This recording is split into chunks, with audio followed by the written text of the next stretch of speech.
Pause कर, चलिए लिखिए। हाँ देखिए, हाइड्रोलाइसिस ऑफ एराइल हैलाइड, ये एराइल हैलाइड है, पिछले चैप्टर में पढ़े थे हेलो एरीन में। तो एराइल हैलाइड में आप हाइड्रोलाइसिस इन तीनों में से किसी के मदद से भी कर सकते हैं। तीनों में OH आयन मतलब न्यूक्लियोफाइल निकलेगा OH माइनस, और वो जाके कहाँ जुड़ेगा बताइए, एक्वस KOH भी देंगे तो ये आपका बेंजीन रिंग में जुड़ जाएगा और Cl को वहां से सब्स्टिट्यूट कर देगा। एक तरह से ये एग्जांपल है न्यूक्लियोफिलिक्स क्या, सब्स्टिट्यूशन रिएक्शंस का। तो ये क्या बना के दिया, फिनॉल। तो इस तरह से आपने किसका प्रिपरेशन कर दिया, फिनॉल का। ठीक है, चलो नेक्स्ट मेथड लिखो। बेंजीन डाइजोनियम क्लोराइड से भी बना सकते हैं, तो लिखो फ्रॉम बेंजीन डाइजोनियम क्लोराइड।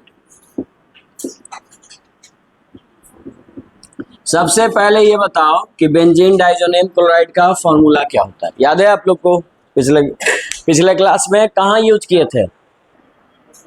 हाँ देखो, बेंजीन डाइजोनियम क्लोराइड में मैंने बता दिया N2Cl जुड़ेगा, है ना, तो ये वाटर के साथ हाइड्रोलाइसिस करोगे फिनॉल देगा। Benzene sulphonic acid SO3H benzene के साथ जोड़िए, एक्वस NaOH के साथ, यहाँ OH जुड़ गया फिनॉल में, तो ये क्या बना दिया, फिनॉल का प्रिपरेशन। ये है फिनॉल का प्रिपरेशन, जो कि क्वेश्चन के बीच में आपको काम आएगा, डायरेक्ट क्वेश्चन इसे कम ही आते हैं। ठीक है, लेकिन इसका प्रिपरेशन के बाद क्या पढ़ेंगे, फिजिकल प्रॉपर्टी। और फिजिकल प्रॉपर्टी में आपको पता है दो चीज बड़ा कॉमन पूछता है, बॉइलिंग पॉइंट और सॉल्युबिलिटी। तो लिखो phenol has high boiling point, phenol has high boiling point due to presence of किसके प्रेजेंस के कारण जी, ड्यू टू प्रेजेंस ऑफ, है ना, large number of carbon atom या लार्ज नंबर ऑफ कार्बन, है ना। इसमें कार्बन क्या है जी, ज्यादा है, कितने कार्बन है बताइए फिनॉल में, 6। तो ऑफ कोर्स फिनॉल का बॉइलिंग पॉइंट ज्यादा होगा। और क्या ये वाटर में सॉल्युबल होगा, नहीं, तो लिख लो phenol do not soluble in water, phenol do not soluble in water, water में सॉल्युबल नहीं होगा। तीसरा बताइए इसका नेचर कैसा होगा, पॉइजनस, तो लिख लो it is poisonous in nature, it is poisonous in nature. अब बात करेंगे मेन बात, जो एग्जाम में क्वेश्चन जिससे आज ज्यादा आता है, वो है केमिकल प्रॉपर्टी। तो लिखिए केमिकल प्रॉपर्टी ऑफ फिनॉल। और पहला केमिकल प्रॉपर्टी होगा एसिडिक नेचर। क्या, एसिडिक नेचर।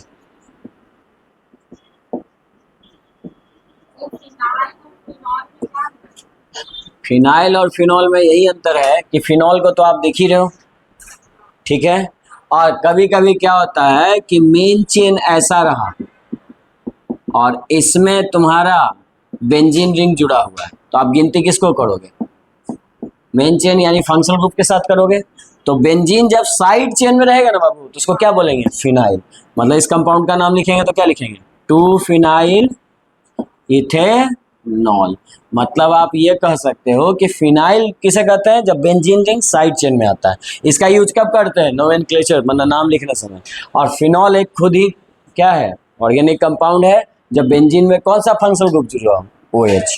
ठीक है, डिफरेंस समझ में आ गया फिनाइल और फिनॉल में, कोई दिक्कत नहीं ना। अब बताइए फिनाइल यानी कि सॉरी फिनॉल आपका कैसा होगा, एसिडिक इन नेचर। ये एसिडिक नेचर के होते हैं जी। एसिडिक नेचर का मतलब समझते हो क्या, हाँ, tendency to donate H+ ion.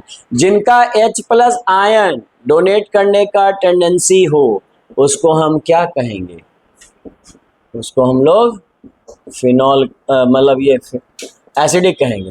तो आप लिख सकते हो छोटा सा समझने के लिए, टेंडेंसी टू डोनेट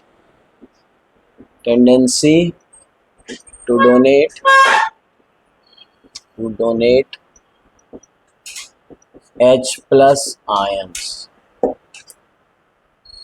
ठीक है, H+ आयन डोनेट करने की टेंडेंसी होगी उसी को हम लोग क्या बोलते हैं, एसिड। तो देखो ये अपना H प्लस आयन डोनेट कर दिया, इसीलिए ये कैसा नेचर का हो जाएगा, एसिडिक। तो फिनॉल जनरली एसिडिक नेचर के होते हैं, ठीक है, ये आप लिख लो, phenol is acidic nature. Charge और हाँ डबल बॉन्ड यानी पाई बॉन्ड, पाई बॉन्ड के साथ इसका कंजुगेशन हो तो भी रेजोनेंस होगा।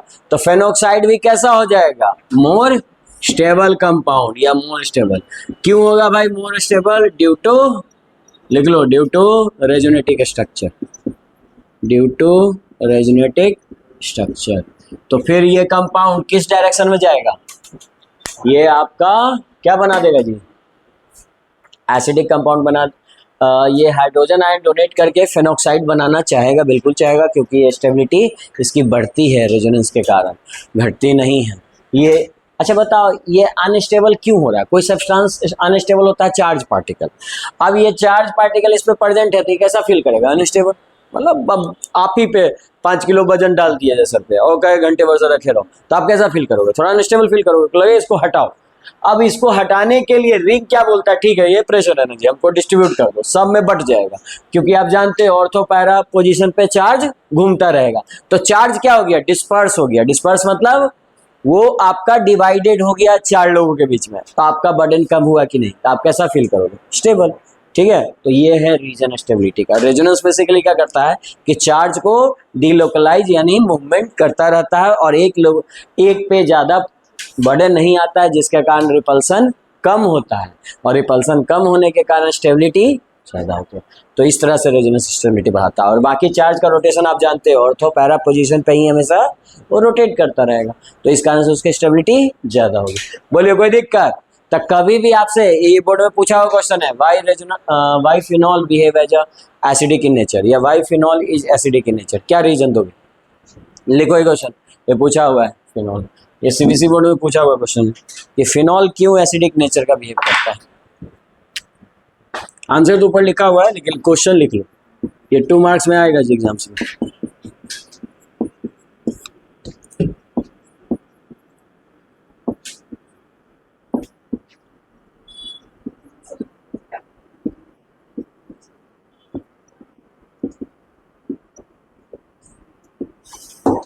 हाँ जी, फिनॉल आपका एसिडिक नेचर में क्यों बिहेव करता है बताइए। तो रीजन क्या दोगे कि after donating the H plus ion it form phenoxide which is more stable due to resonetic structure, इतना लिख देना। और उसके बाद क्या लिख दोगे, ये जो एग्जांपल लिखा हुआ है ना ये लिख देना, आपको 2 नंबर मिल जाएंगे, 1 नंबर स्ट्रक्चर के, 1 नंबर लैंग्वेज लिखने के। क्या ये लिख लोगे, स्ट्रक्चर तो मैंने बनाया होगा उसी को लैंग्वेज में लिख लेना, लिख लेंगे, ठीक है। तो ये 2 मार्क्स का क्वेश्चन कर लीजिएगा। और एक और क्वेश्चन पूछेगा, कंपैरिजन पूछेगा कि बताइए 2-3 सब्सटेंस है आपके पास, तो उसमें ज्यादा एसिडिक नेचर कौन होगा। यानी आपसे कैसा सवाल आएगा, कंपैरिजन करना होगा, कंपेयर करना होगा। देखिए कंपैरिजन बिटवीन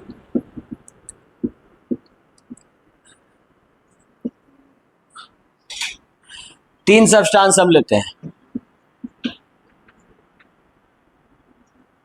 अल्कोहल,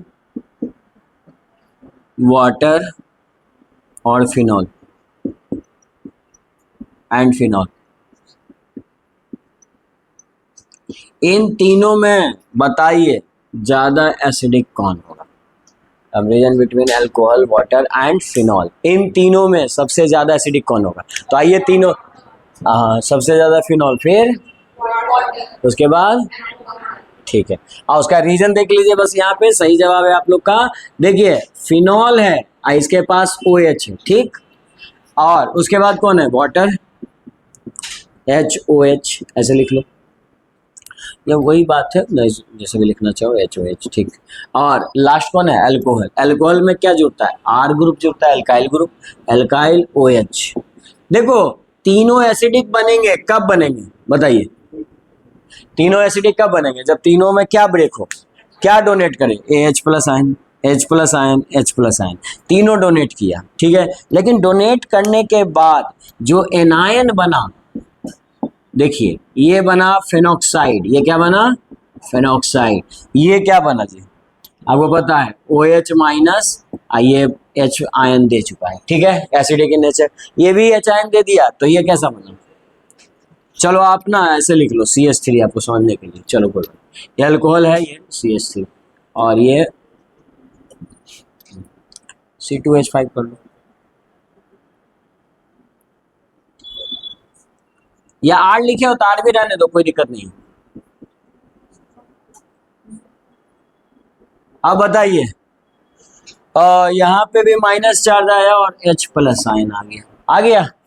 ठीक है, अब यही ना पूछा है कि तीनों में कौन सबसे ज्यादा है। आपका आंसर तो सही है, लेकिन एक बात समझिए कि क्यों है ये आंसर। देखिए फेनॉक्साइड जो यहाँ सबसे इधर ये जाएगा, प्रोडक्ट तीनों बनाएगा, सबसे पहले कौन जाना पसंद करेगा? जो सबसे ज्यादा स्टेबल हो प्रोडक्ट में, और सबसे ज्यादा स्टेबल प्रोडक्ट कौन है? ये फेनॉक्साइड। क्यों है? क्योंकि रेजोनेंस के कारण इसकी स्टेबिलिटी ज्यादा है।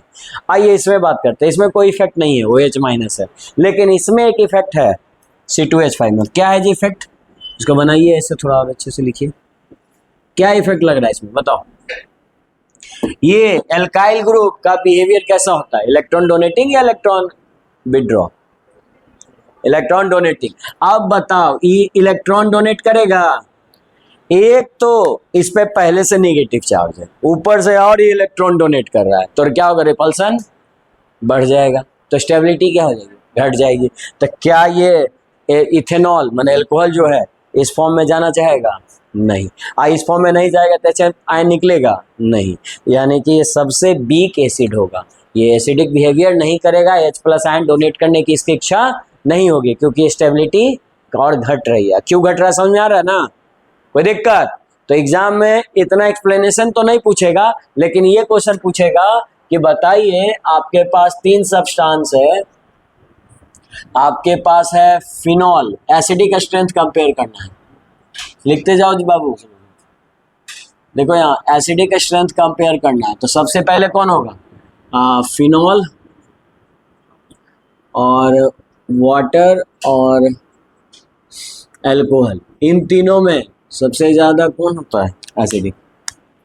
आपका एसिडिक होगा phenol, then water, then alcohol. बोलो कोई दिक्कत किसी को इसमें? ये 1 मार्क का ऑब्जेक्टिव क्वेश्चन एग्जाम्स में पूछे जाते हैं, इसको ऑर्डर को ध्यान में रखिएगा।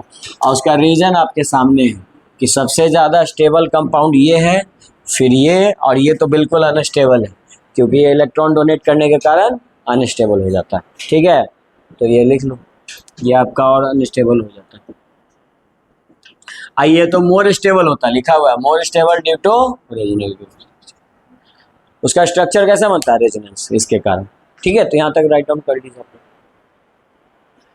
हाँ जी, अब हम पढ़ रहे हैं इफेक्ट। अगर जो ग्रुप्स फिनॉल में जुड़ते हैं, यानी सब्स्टिट्यूटेड फिनॉल है, तो उसका क्या इफेक्ट पड़ेगा एसिडिक स्ट्रेंथ पे। ठीक है, तो हमारे पास 2 तरह के ग्रुप जुड़ेंगे, या तो इलेक्ट्रॉन निकालने वाले, इलेक्ट्रॉन विड्रॉइंग, या तो इलेक्ट्रॉन डोनेट करने वाले। 2 ही चीज तो हो सकता है, इलेक्ट्रॉन डोनेट करने।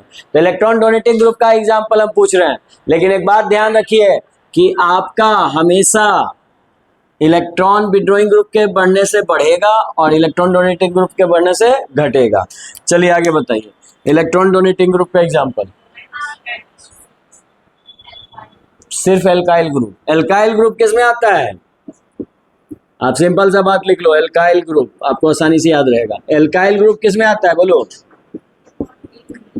Electron donate. अरे अभी तो बताया, देखो ये एल्काइल ग्रुप था ना, देखो ये इलेक्ट्रॉन डोनेट कर रहा है कि नहीं, है ना? तो इसीलिए कहते हैं ध्यान पूर्वक क्लास कीजिए, था ना, समझ में आएगा। यहाँ बगल में आंसर लिखा है, वही चीज पूछ रहा हूँ। ठीक है, तो एल्काइल ग्रुप हमेशा क्या करता है?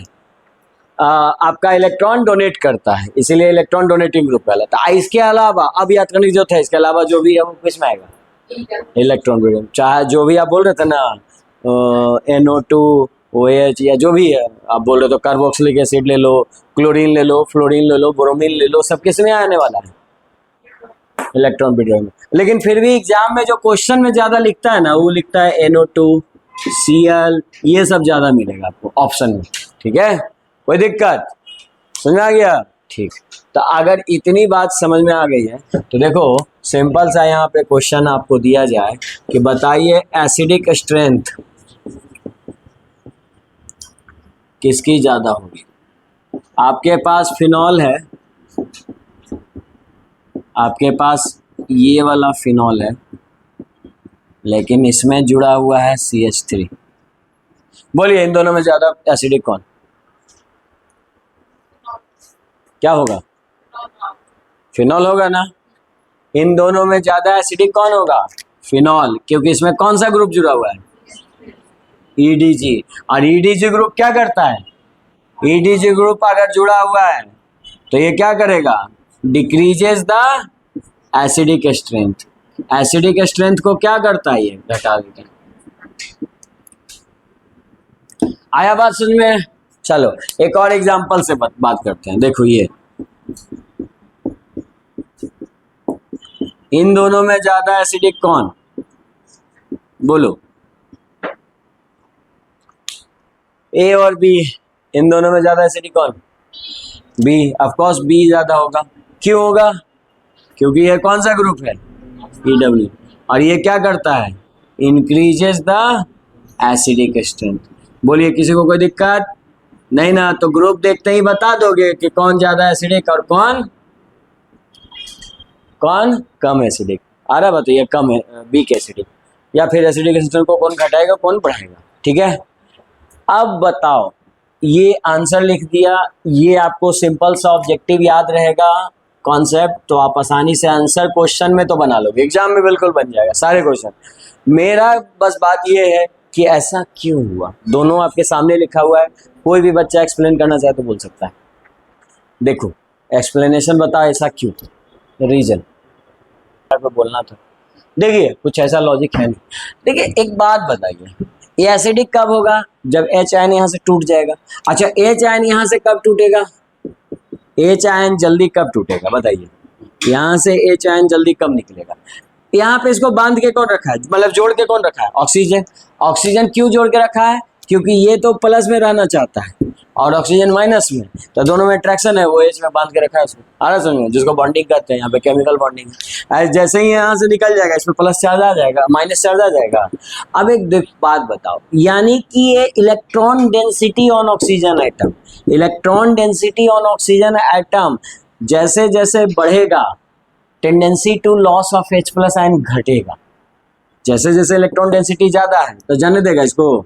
नहीं ना जाने देगा। लेकिन इलेक्ट्रॉन डेंसिटी अगर इस पर कम कर दो, इलेक्ट्रॉन डेंसिटी इस पर कम कर दिए, तब तो H आयन जल्दी टूट जाएगा, क्योंकि उसके बॉन्डिंग इससे ऑक्सीजन से वीक हो जाएगी। अब इसकी इलेक्ट्रॉन डेंसिटी कैसे कम करेंगे? तो एक काम करो, NO2 ग्रुप लगा दो। NO2 क्या मांगेगा? इलेक्ट्रॉन। ये बेंजीन रिंग से लेगा, और रिंग कैसे लेगा? ऑक्सीजन से खींचेगा। इस पे इलेक्ट्रॉन डेंसिटी क्या हो जाएगा? तो EWG जैसे जैसे बढ़ेगा, ये बात लिख लो, नंबर ऑफ EWG इंक्रीजेज, तो इससे फर्क क्या आएगा बताइए? सीधा असर किस पे पड़ेगा? Electron density. Electron density on oxygen atom, on oxygen atom decrease या इंक्रीज? डिक्रीज करेगा। अब इलेक्ट्रॉन डेंसिटी इस पे डिक्रीज किया, तो जैसे ऑक्सीजन को इलेक्ट्रॉन कम पड़ा तो किससे खींचेगा? ये अपने कमजोर वाले को खोजेगा। एक बगल में हाइड्रोजन छोटा सा है तो इसका इलेक्ट्रॉन ही खींच लेगा, क्योंकि ये नॉन मेटल है, निगेटिव में ही रहना पसंद करेगा। अब ये इलेक्ट्रॉन इसका खींच लेगा तो कहेगा जाओ हम नहीं रखेंगे तुम्हारे साथ बॉन्डिंग, निकल लेगा यहाँ से, टूट जाएगा यहाँ से। आ रहा समझ में क्यों टूट रहा है? भाई तुम दो दोस्त हो और दोनों का कोई एसेट है, दोनों बिजनेस स्टार्ट किए हो और सारा पावर ऑफ अटॉर्निटी वही रखे, 100% डिसीजन हम लेंगे जी, प्रॉफिट हम लेंगे, तुम बिजनेस करोगे उसके साथ? छोड़ो, तुमसे बॉन्डिंग कैंसिल, सारा एग्रीमेंट कैंसिल आज से। तो ये कैंसिल करके यहाँ से निकल लेगा, और निकल लिया H+ आयन बाहर हो गया। क्यों हुआ? क्योंकि इसने इसका इलेक्ट्रॉन खींच भी लिया। एक तो इसका था, एक इसका था, लेकिन खींच लिया नहीं। और यही खींचने का कारण इस पे आता है माइनस चार्ज, और ये बेचारा निकला तो इसके पास कोई हाइड्रोजन नहीं, तो इसके पास कौन आ जाता है? Charge, plus charge. तो ये बाहर जब चला गया तो ये यहाँ से ये रिमूवल ऑफ H+ आयन क्या कहलाएगा? कौन सा बिहेवियर? एसिड। आप जानते हो H+ आयन प्रोटॉन डोनर को ही एसिडिक कहते हैं, तो इसीलिए एसिडिक बिहेवियर होगा। ये एसिडिक बिहेवियर फास्ट कब होगा? जब NO2 ग्रुप और जुड़ता जाए। सिंपल वर्ड में बोले तो EWG जैसे जैसे बढ़ता जाएगा एसिडिक स्ट्रेंथ बढ़ेगा। इलेक्ट्रॉन डोनेटिंग की बात करो तो उल्टा, देखो इस CH3 कहेगा भाई तुमको इलेक्ट्रॉन चाहिए, लो ना। रिंग कहेगा हमको थोड़ा चाहिए, हमारे पास अपने 3 बॉन्ड है, डबल बॉन्ड, लो हमको नहीं चाहिए। तो कहेगा कि ठीक है उसको दे दो, उधर बगल में ऑक्सीजन वाला है। अब ऑक्सीजन का चार्ज बढ़ते जा रहा है, तो ऑक्सीजन का अगर इलेक्ट्रॉन बढ़ता जा रहा है तो हाइड्रोजन से वो इलेक्ट्रॉन लेगा नहीं लेगा, उसकी अपनी इलेक्ट्रॉन डेंसिटी नीड पूरी हो रही है, तो इसको फिर ये इसकी बॉन्डिंग बनी रहेगी, फिर ये टूटेगा क्या यहाँ से? नहीं ना। दो लोग बिजनेस कर रहे हैं, दोनों आराम से 50-50 शेयर बांट रहे, तो कोई दिक्कत होगा क्या? नहीं, ठीक है, बिजनेस चलता रहेगा। आया बात समझ में?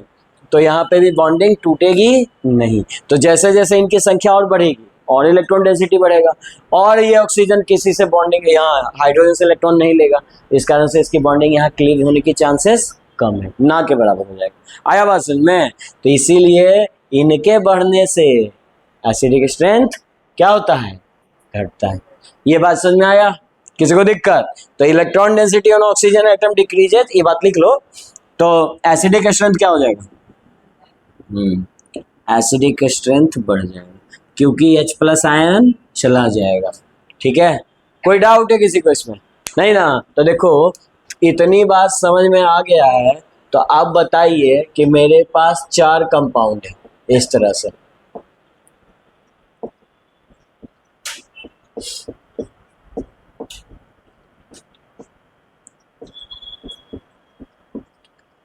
बताइए इन चारों में सबसे ज्यादा एसिडिक कौन? लिखने दो मुझे को। सबसे ज्यादा एसिडिक स्ट्रेंथ किसकी होगी? 4 की होगी। सबसे ज्यादा इसकी होगी। क्यों भाई? क्योंकि EWG ग्रुप यहाँ क्या है? और 3EWG, फिर तीनों ऑक्सीजन खींच रहा है। अल्टीमेट ऑक्सीजन किससे खींचेगा? ऑक्सीजन से। ऑक्सीजन से भी इलेक्ट्रॉन नहीं कम पड़ा तो इससे खींचेगा। अब बताओ, हाइड्रोजन रहेगा उसके साथ बॉन्डिंग करेगा, कहेगा यार सब इलेक्ट्रॉने रख लेते हो, फायदा क्या तुम्हें से तरह में, सब चलते हैं। तो वहां से H+ आयन क्या हो जाएगा? ब्रेक हो जाएगा, और इसके कारण ये प्रोटॉन डोनर कहलाएगा, और उसी बिहेवियर को क्या करते हैं? Acidic nature. आ रहा है सिंपल बात समझ में? ठीक है, तो एक और क्वेश्चन बताओ, सिंपल सा क्वेश्चन देते हैं। हमको फिर से क्या बताना है जी? एसिडिक स्ट्रेंथ बताना है कंपाउंड का, और हम तुम्हें 3-4 कंपाउंड देते हैं। चलो ठीक है। ये कार्बोक्सिलिक एसिड क्या है? एसिड है ना, ये भी लिख सकते हो, चाहे चलो तुम अल्कोहल पढ़ रहे हो तो अल्कोहल ले लो, या एसिड लेना चाहते हो तो एसिड ले लो, कोई भी ले लो, कोई उससे खास फर्क नहीं पड़ता। मतलब ये है कि हम आपको कंपाउंड दे रहे हैं, CH3Cl, एक कंपाउंड दिए, दूसरा कंपाउंड ये दिए, तीसरा कंपाउंड ये दिए,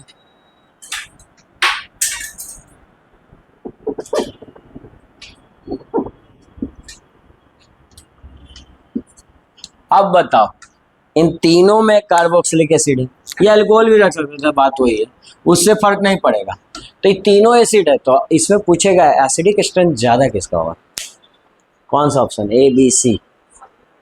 फर्स्ट वाले का सबसे ज्यादा एसिडिक स्ट्रेंथ होगा आपके अकॉर्डिंग। और बोलो, बताइए, पहले तो क्वेश्चन लिखो। खैर जो भी है वो शर्त है, जो चीज डिफरेंस होता है दोनों में। देखिए, कार्बोक्सिलिक एसिड दोनों में से, तीनों में सेम है, तीनों में क्या है? सेम। उसके आधार पे कोई आंसर होगा नहीं। आंसर किसके आधार पे होगा? देखिए, यहाँ जो जुड़ा हुआ ग्रुप है वो कौन है? ये तीनों ग्रुप कौन है? बोलता नहीं है ना। अल्काइल नहीं है तो सब किस में आएगा? तो याद करने की जरूरत नहीं, हम तो बोले दिए अल्काइल, बस खाली ध्यान रखना। ठीक है, तो इलेक्ट्रॉन बिट इसमें कितना है और इसमें 1। आप बताओ, EWG ग्रुप की संख्या बढ़ने से क्या होता है? एसिडिक स्ट्रेंथ इंक्रीज करता है। तो सबसे ज्यादा किसका होगा? इसका, फिर इसका, फिर इसका। बोलो, बात समझ में आता है? कोई दिक्कत किसी को इसमें? नहीं ना। तो लिखो नेक्स्ट क्वेश्चन एसिडिक स्ट्रेंथ पे।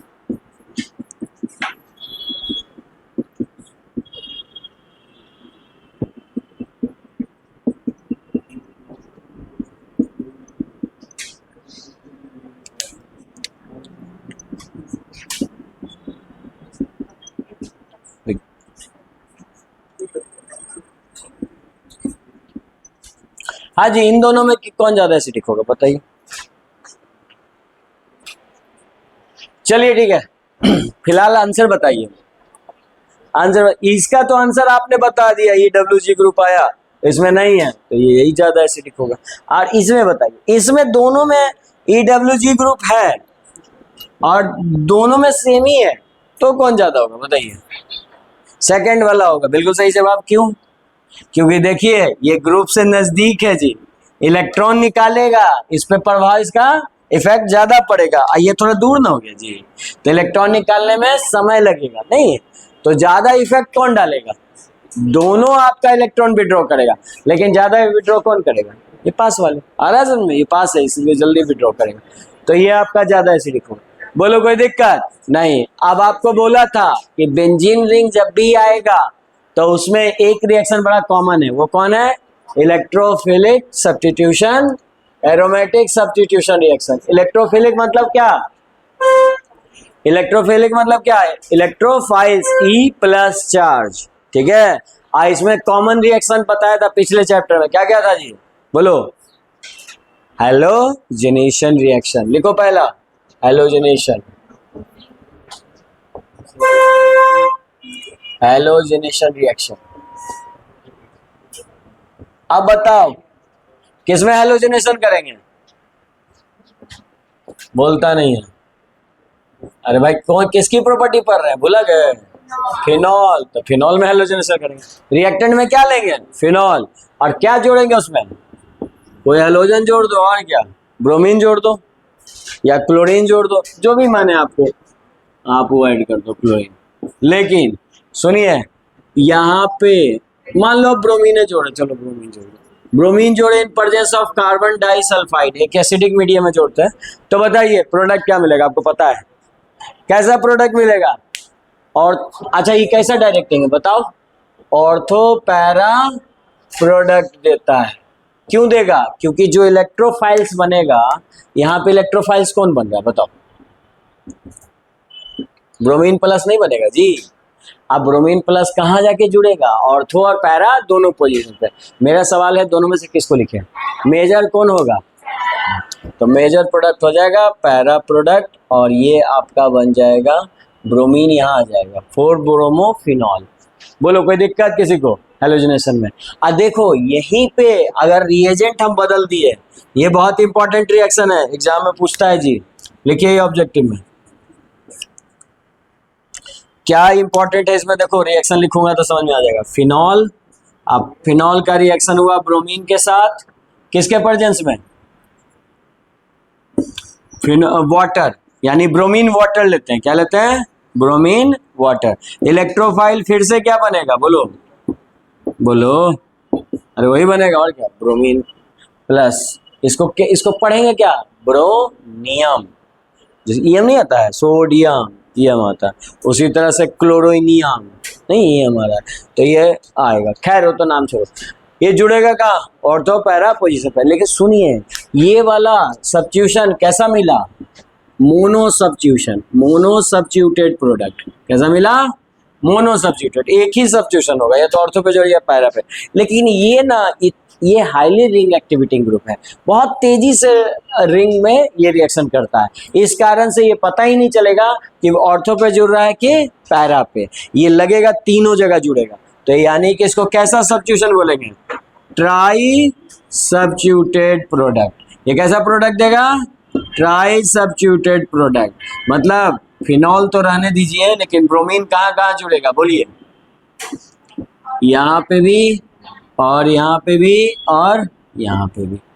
समझे? ऑर्थो पैरा पोजीशन पे जुड़ेगा। जैसे घड़ी, देखो बहुत हाईली रिएक्टिविटी ग्रुप का मतलब होता है ज्यादा तेजी से चलना। जैसे ये फैन अगर बहुत तेजी से चल रहा है तो आपको क्या फील हो रहा है? इसमें कितने पंखे लगे हुए हैं? 3 लग रहा है, पता चल रहा है? नहीं, वो चल रुकने पे पता चलेगा। चलने पे जिस समय रोटेशन हो रहा है उस समय लगेगा हर जगह फैन है कि नहीं? उसी तरह से ये ब्रोमीन का इतना ज्यादा जल्दी चार्ज रोटेट करता है, रिंग एक्टिवेटिंग ग्रुप कहते हैं इसको। इसको क्या कहते हैं? रिंग एक्टिवेट, बहुत तेजी फास्ट हो गया, जिसके कारण ब्रोमीन कहाँ है? ऑर्थो पे भी है, पैरा पे भी है, और मेटा पे। और यही क्वेश्चन बहुत ज्यादा एग्जाम में पूछा जाता है कि अगर ब्रोमीन वाटर रहेगा तो क्या बनेगा जी? तब क्या बनेगा? ये बनेगा ट्राई सब्स्टिट्यूटेड। जब अब ब्रोमीन कार्बन डाइसल्फाइड रहेगा तो डाई। तो ये ध्यान में रखिएगा, खास करके ये वाला ब्रोमीन वाटर याद रखिएगा, बहुत इंपॉर्टेंट क्वेश्चन है, इसको मार्क कीजिए। ब्रोमीन वाटर आपके एनसीईआरटी बुक में पूछा है, सीबीएसई बोर्ड में ये क्वेश्चन पूछे हुए हैं कि कौन सा सब्स्टिट्यूशन है और कौन सा प्रोडक्ट बनेगा। इस प्रोडक्ट का नाम बताइए, क्या नाम होगा इसका? बोलता नहीं है, बोलो जल्दी से, नाम लिखो।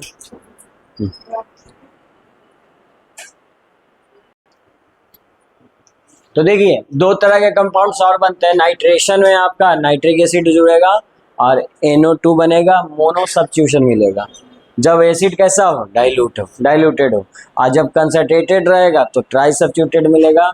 तीनों जगह जुड़ेगा ऑर्थो पैरा पोजीशन पे। इसका रीजन बस यही है कि रिंग हाईली एक्टिवेटेड हो जाता है, काफ़ी तेजी से नेगेटिव चार्ज रोटेट करता है, इतना तेजी से कि हमें डिफरेंस इसका पता नहीं चल सकता। हमें बहुत सारे चीज़ का डिफरेंस नहीं पता चलता, जैसे लाइट भी आप फिजिक्स में पढ़े हो, डिस्ट्रिक्ट है, वो कंटिन्यूस नहीं आता है, वो ब्रेक होके आता है। हमें पता चलता है क्या? हमें तो लगातार चल रहा है कि नहीं? पर्दा पे देख रहे हो तो आपको उसमें वो दिखता है क्या कि वो एक के बाद एक आ रहा है? नहीं, वो कंटिन्यूस फील होता है, क्योंकि उसकी इतनी स्पीड होती है कि हमारे आँख उसको डिटेक्ट नहीं कर पाते हैं। समझ आ रहा है? उसकी काफ़ी ज़्यादा स्पीड होती है, 1 सेकंड में कहा जाता है इतना सारा फोटोन्स आता रहता है, कहाँ से पता चलेगा क्या? नहीं, सेम चीज़ वही है, इसमें स्पीड बहुत ज़्यादा बढ़ जाता है, नेगेटिव चार्ज इतना फास्ट रोटेट कर रहा है कि हर जगह लगता है कि NO2 जुड़ा हुआ है। वो कब संभव है? इसके केस में। और इसका नाम लिखेंगे तो क्या नाम लिखेंगे? कहाँ लिखेंगे जी? देखिए 2,4,6 ट्राई नाइट्रो, क्या बोलेंगे? फिनॉल। अच्छा सुनिए, ये कौन सा नाम हुआ? IUPACN। ये कौन सा नाम है? IUPAC। अब इसका कॉमन नेम है, कोई याद रखिएगा, इसका हम कॉमन नेम बताए थे, क्या है जी? नाम बताइए। ये भी देखो यहाँ पे वही कंपाउंड है, ये एसिडिक बहुत ज्यादा है, तो इसका नाम होगा कुछ एसिड से, याद आ रहा है? बोलो, पी से था पिक्रिक एसिड। देखो ये एसिड नाम में क्यों आया? क्योंकि ये बहुत ही ज्यादा क्या है? एसिडिक स्ट्रेंथ होता है इसका। यहाँ तुम देखो सबसे ज्यादा एसिडिक स्ट्रेंथ आ रहा था कि नहीं पिक्रिक एसिड का? याद रखिएगा, पिक्रिक एसिड बहुत ही ज्यादा स्ट्रॉन्ग एसिड होता है। इसका ये कौन सा नाम है? Common name. ये कौन सा नाम है? IUPAC name. बोलिए, कोई दिक्कत? समझ में आ गया? तो ये इस तरह से आप बना सकते हो, कोई दिक्कत? एक बार फिर से सुनिए, हैलोजन में कब आएगा जी? जब डाइसल्फाइड रहे तो एक ही मिलेगा, केवल पैरा प्रोडक्ट। और जब ब्रोमीन वाटर है तो बोलता नहीं है, हम ही बोलते रहते हैं जी, ट्राई सब्स्टिट्यूटेड, है ना? और डाइल्यूटेड नाइट्रिक एसिड में क्या मिलेगा? मोनो। कंसंट्रेटेड में आया समझ में? अच्छा, इसके अलावा याद करो पिछले चैप्टर में और कौन कौन पढ़े थे इलेक्ट्रोफिलिक एरोमेटिक सब्स्टिट्यूशन रिएक्शन में? हाँ, सल्फोनेशन पढ़े थे। और बताइए, सल्फोनेशन में मोनो ही मिलता है, वो ज़्यादा एग्जाम नहीं पूछता। हाँ, इसके बाद कौन पढ़े थे? बोलो, नहीं बोलता है। Friedel craft alkylation and acylation, दो रिएक्शन पढ़े थे। तो ये दोनों फ्रीडल क्राफ्ट रिएक्शन नहीं देता है। क्यों नहीं देता है? क्योंकि ये खुद ही उसमें रिएजेंट कौन सा यूज करते हैं, याद है? फ्रीडल क्राफ्ट में इसका नेचर कैसा? एसिड। फिनॉल का नेचर कैसा? एसिड। तो भाई ये एसिड इसके प्रेजेंस में अपना वो जो एल्काइलेशन है ये इसी से जुड़ जाएगा, इससे Cl यहाँ से बाहर नहीं निकलेगा। मतलब इस केस में इलेक्ट्रोफाइल का फॉर्मेशन नहीं हो पाएगा। क्यों? क्योंकि ये Cl इसके पास जाने ही नहीं देगा, ये भी कहेगा हम भी तो एसिडिक है और इधर जुड़ो, तो इसको खींच लेगा फिर तक। अरे बस में, क्योंकि ये भी लुईस एसिड की तरह, अभी पढ़े ना, फिनॉल कैसा है? एसिडिक इन नेचर, और ये भी कैसा है? एसिडिक। और यहाँ एसिड किस लिए यूज करते थे? न्यूक्लियोफाइल को वो अट्रैक्ट कर ले और इलेक्ट्रोफाइल का फॉर्मेशन हो जाए। तो मतलब आप समझे कि ये दोनों फ्रीडल क्राफ्ट एल्काइलेशन और एसाइलेशन रिएक्शन नहीं देगा। क्यों नहीं देगा? क्योंकि ये इलेक्ट्रोफाइल का फॉर्मेशन होने ही नहीं देता है। इलेक्ट्रोफाइल फॉर्मेशन ना होगा ना ऑर्थो पैरा प्रोडक्ट जाके बनेगा। आ रहा है बात समझ में? तो इस बात को लिखिए, नोट करके लिखिए नेक्स्ट लाइन में। Phenol do not give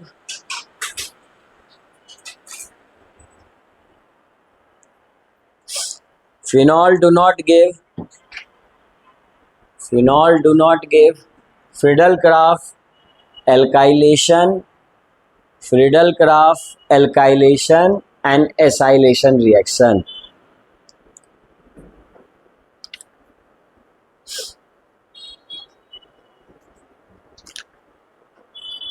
Friedel-Crafts alkylation and acylation reaction. Alkylation याद है? Alkylation and acylation.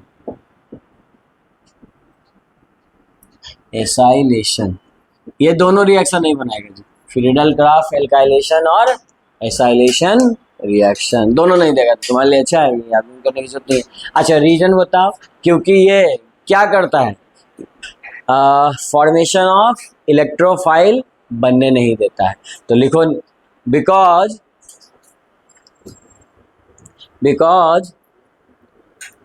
Phenol do not form phenol do not form the formation of electrophile. Electrophile बनने ही नहीं देगा. Do not form formation of the electrophile. Reason लिखो due to किसके चलते? Due to its acidic in nature. Due to its acidic in nature. ये भाई acidic nature के होते हैं तो इलेक्ट्रोफाइल बनने नहीं देंगे. तो ये रिएक्शन होगा क्या? नहीं. तो अच्छा ना तुम्हारे लिए 2 रिएक्शन कम पढ़ना पड़ रहा है. आ रहा है बात समझ में? कोई दिक्कत किसी को यहाँ तक समझ में आ गया? ठीक है. तो एक बार रिकैप कर लेते हैं. आज हम क्या क्या पढ़े? आज हम पहला पढ़े क्या? फिनॉल का प्रिपरेशन. बोलो पहला मेथड क्या था?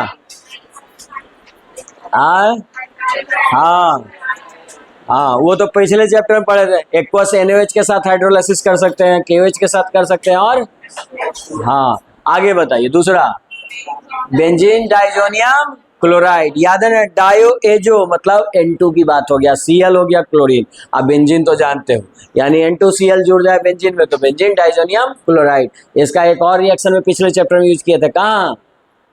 सैंडवेयर रिएक्शन में. जब कुछ जुड़ता नाम आए ना तो याद कर लो पुरानी चीजों को. ठीक है चलिए. तो इसका भी क्या कर लेंगे? हाइड्रोलाइसिस. तो आपको क्या बना के देगा? फिनॉल देगा. तीसरा क्या पढ़े थे? Benzene sulphonic acid. उसका भी एक्वस NaOH और in presence of acidic water. तो क्या बना के देगा? फिनॉल. और बाकी फिजिकल प्रॉपर्टी कुछ नहीं पूछेगा. खाली इतना ध्यान में रखो कि फिनॉल कैसा है? Acidic in nature. ठीक है. केमिकल प्रॉपर्टी पे आते हैं. केमिकल प्रॉपर्टी इंपॉर्टेंट है जी. पहला chemical property acidic nature. Acidic nature क्यों होता है फिनॉल का? बताइए. 2 नंबर्स का सवाल है. हाँ एसिडिक क्या होता है जी? Tendency to donate H+ ion. तो फेनॉक्साइड बनाएगा. और फेनॉक्साइड जो बनता है वो वेरी मतलब बोल सकते हो स्ट्रॉन्ग स्टेबल होगा, है ना? मोर स्टेबल होगा. उसका रीजन क्या है? स्ट्रांगली स्टेबल है. क्यों? Due to resonetic structure. अब बताइए, ये तो हो गया रीजन. अब आपको 3 सब्सटेंस देगा, फिनॉल, वाटर और एल्कोहल. इन तीनों में सबसे ज्यादा एसिडिक कौन? फिनॉल. और उसके बाद वाटर, देन एल्कोहल. ठीक है. अच्छा अब बात करते हैं कि इन तीनों का ऑर्डर याद हो गया, ये पूछ सकता है क्वेश्चन. उसके बाद अब आपसे पूछेगा कि कोई ग्रुप जोड़े. और 2 तरह के ग्रुप जुड़ते हैं, एक्ट करते हैं. एक है electron withdrawing group, electron donating group. Electron withdrawing group जब भी जुड़ेगा एसिडिक स्ट्रेंथ बढ़ेगा. और इलेक्ट्रॉन डोनेटिंग ग्रुप जब जुड़ेगा एसिडिक स्ट्रेंथ घटेगा. आया बात समझ में? अगर एसिडिक स्ट्रेंथ घटेगा तो बताइए मेरे पास 2 हैं. मेरे पास क्या है? 2 तरह के हैं. तो जब भी आपका एल्काइल ग्रुप का एग्जांपल बताओ. CH3 acidic strength. जैसे हम आपसे वो सिंपल पूछ लिए.